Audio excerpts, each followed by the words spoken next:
Do you have any questions regarding the chapters that we just discussed? Anything that came to your mind during the break? Okay, so we have finished the first big part of the lecture on kind of asset pricing.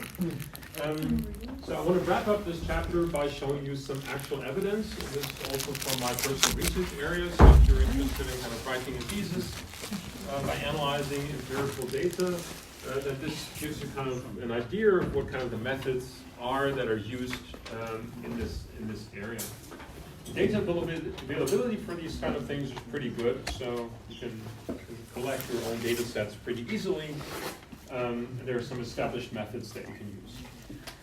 And then starting next week, we're going to jump into the financial instruments section, right? So this course is called Financial Instruments and Markets. So how markets work, we've kind of discussed the two most important theories. There's certainly more, but these are the ones that are most relevant. And then we will jump into the instruments part. So we're going to study kind of how certain financial instruments, which are relevant for corporations, for risk management, and for investing, kind of how they work, and the theory that's behind them. Okay, so let's jump into this part on how you test the capital asset pricing model. So first of all, it is actually pretty difficult to do that, and I'm going to introduce you here to the critique called Rawls critique, again by the name of the researcher who first kind of formulated it. And this goes back to the fact that this linear relationship between betas and returns should also hold when the market is not in equilibrium, right? It holds for any tangency portfolio, right? And that's kind of the basis of kind of what he's saying. And that's why we also kind of did this kind of, I showed you this little formula in the chapter on portfolio theory. Now, the only thing that the capital asset pricing model adds on top of that is that the tangency portfolio should be the market portfolio, right? So that would be the thing that you really need to test. Tangency portfolios can be obtained also if the market is not in equilibrium, right? So that the equilibrium condition says it must be a very specific portfolio. Now, the problem in all this is that, and I already mentioned that the market portfolio cannot be observed, the true market portfolio. If you look at kind of number of corporations, I think I mentioned these numbers already before. Here in Germany, we have more than 3 million companies, very small business, lots of businesses, very small. And only 8,200 are stock companies. And not all of them are traded permanently in the market. So I think the number of liquid stocks in the German market might be around 500, 600. So it's a pretty small number out of the total set of corporations which is traded. Right? But if you want to have an observation about prices, the only thing that you can do is you go to a stock market index. Right? So that's a bit of a problem. You can only observe a small fraction of the companies actually being traded in the stock market. Now extend that to debt. Right? You have bonds, of course, which are traded. Bond markets in Germany are not really big. Government bonds, yes, but not corporate bonds. In the US, it's a bit of a different picture. There's much more bonds out there, but not in Germany. So, technically speaking, bank loans are also debt, right? So that, how should we incorporate that here? Then you can move on to real estate, right? So, while we can observe real estate prices, the way how this is done usually is kind of that there are some banks who offer mortgages for real estate that they can document the prices and report that. And there are some kind of data collectors to aggregate that. And then, however, the frequency of these observations, because there's a lot of idiosyncratic risk involved in real estate, so if you want to have a trend, you basically can only observe something every 3 months. Right? So there's an index published by a company called VDP. And they're also passing on their data to the Bundesbank for their kind of assessment of the economic situation. They report this every 3 months, so once a quarter. Right? Now remember that we want to compute betas with respect to the market portfolio. And if you have one observation per quarter, that's a little bit different, very difficult. Right? Yeah. And then finally, you would also have to settle kind of what are the kind of weights that you put in the market portfolio. So in every section you have unobserved, observed prices, it's hard to actually estimate like the total value of all companies in Germany because so many of them are private and so many of them are not traded. So what is that, right? You can only kind of estimate that. So big problem, the true market portfolio is not observable. We just can't get it. So what you need to do is you use a so-called proxy, a stand-in, right? So you need to use something that hopefully develops kind of in a similar fashion. Right, so I've already mentioned that taking maybe the DAX index for Germany is a bad idea because it only has 40 stocks in it.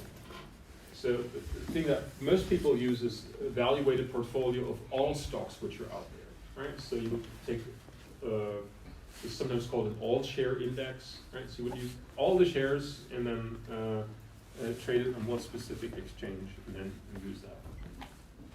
The MSCI World was one index which I mentioned, which includes all the shares all over the world. However, there's one little tiny problem here, and that is currency conversion. So the MSCI World is, I think, in US dollars, right? So it is technically only the market portfolio from the perspective of the US dollar investor. So it sits there in the US. So if they want to invest in Germany, what do? It's they have some US dollars, they convert that to euros, buy assets in Germany, have a return in Germany that's the same as we would get who live in the Eurozone. But then at the end of the day, the return is converted back into, the payoff is converted back into US dollars. So there might be a change in the foreign exchange rate, which might change the return. Right? So if the exchange rate goes up by 10% and your stock goes down by 10%, that kind of equals each other out. You can nicely see that in the price development of gold, for example. It's heavily traded in the US dollar. The European price and the US dollar price are basically sometimes moving in the opposite direction just because of the exchange rate that's between that. Right? So what we would need as European investors would be an MSCI World Index quoted in euros, right? So everything converted into our currency, the local currency. The Japanese investor needs everything in yen. So we don't have that. So what is now the problem for the test of the theory? So you work with an indicator or stand-in, proxy, whatever you call this. So if you now find that this one is a tangency portfolio, well, you cannot be sure that you still have proven the CAPM because you might just have a wrong portfolio. Right? Your proxy might not be the correct one. Right? So the theory might actually be wrong, but the stuff that you observe is in accordance with the theory. Right? But because you don't observe the rest, you can't really say anything that you can generalize. Alternatively, you can reject the CAPM because the portfolio that you observe is not a tangency portfolio. Right? That doesn't mean that maybe the overall portfolio, including the unobserved stuff, is a tangency portfolio, right? Because you just observe part of it. So actually, you cannot really say anything if you don't observe the correct market portfolio. And Roll's conclusion was very simple. He was saying this theory is untestable. Can't really say whether it's correct or not because of this problem.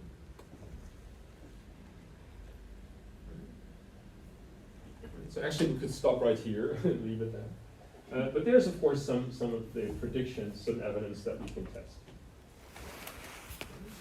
But this is a big general problem that we kind of have to overcome when we do empirical tests, that the theory is actually not testable. It's actually one of the points, if you look at what's the quality of the theory, a good theory, you're able to kind of test it in the data, and the theory tells you how to reject it, right? So the right theories that would be kind of achievable, desirable, that you write down a certain number of conditions. So if you observe the opposite, you can reject the hypothesis. But for the CAPM, it's kind of not feasible. Right? So that's why we observe so much evidence which is actually not in accordance with the CAPM, and people are still using it. Right? This gives you kind of your excuse, right? You just say, well, you observed the wrong market portfolio. Don't have to worry about it. So it's one of the literature sources which I provided here for the class was the book by Ivo Welch, and he has a chapter where he's basically only bashing the capital asset pricing model with many different points, and he's he has very strong opinions, so he voices that in this chapter. So it's a fun read. It's definitely more critical assessment, which you don't find in standard textbooks. That's why I like that.